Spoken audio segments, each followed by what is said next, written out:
കുറച്ച് നാൾ മുമ്പ് വരെ ഇവിടെ ചെടിച്ചട്ടികളിൽ നടുന്ന തക്കാളി ചെടികൾക്ക് ധാരാളം പൂക്കളുണ്ടാവും, പക്ഷേ കായകളുണ്ടാവില്ല.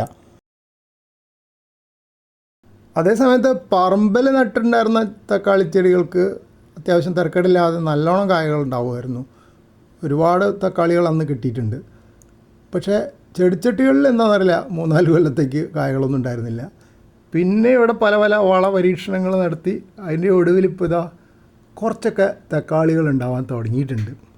ഇത് ചെറിയ ചെടിച്ചട്ടിയിൽ നട്ട തക്കാളി ചെടികളാട്ടോ. ഇത് വലിയ 23 ഇഞ്ച് ചെടിച്ചട്ടിയിൽ നട്ട തക്കാളി ചെടിയാണ്. സൈഡിൽ വേറെ ചെടിച്ചട്ടികളിലേക്കും കൂടെ ലെയറിങ് പോലെയൊക്കെ ചെയ്തു വെച്ചിട്ടുണ്ട്. ഇത് കുറച്ചുകൂടെ വലിയ തക്കാളികളാണ്. നേരത്തെ കണ്ടതൊക്കെ ചെറുതാണ്. അതിൻ്റെ കുറച്ചുകൂടെ മുമ്പ് നെല്ലിക്കേക്കാളും ചെറിയ തക്കാളികളൊക്കെ ഉണ്ടായിരുന്നു ഒരു ചട്ടിയിൽ ഉണ്ടായിരുന്ന ചെടിച്ചട്ടിയിലുണ്ടായിരുന്ന തക്കാളി ചെടിക്ക്. ഇപ്പോൾ ഈ വലിയ ചെടിച്ചട്ടിയിൽ, അതായത് 23 ഇഞ്ച് വലിപ്പമുള്ള ചെടിച്ചട്ടിയിലുണ്ടായ ചെടികൾക്ക് തക്കാളികൾ കുറച്ചുകൂടെ വലുപ്പമുണ്ട്. ഒരു സാധാരണ കടയിൽ നിന്ന് വാങ്ങുന്ന ഒരു ചെറിയ തക്കാളിയുടെ വലുപ്പമൊക്കെ ആയി തുടങ്ങി.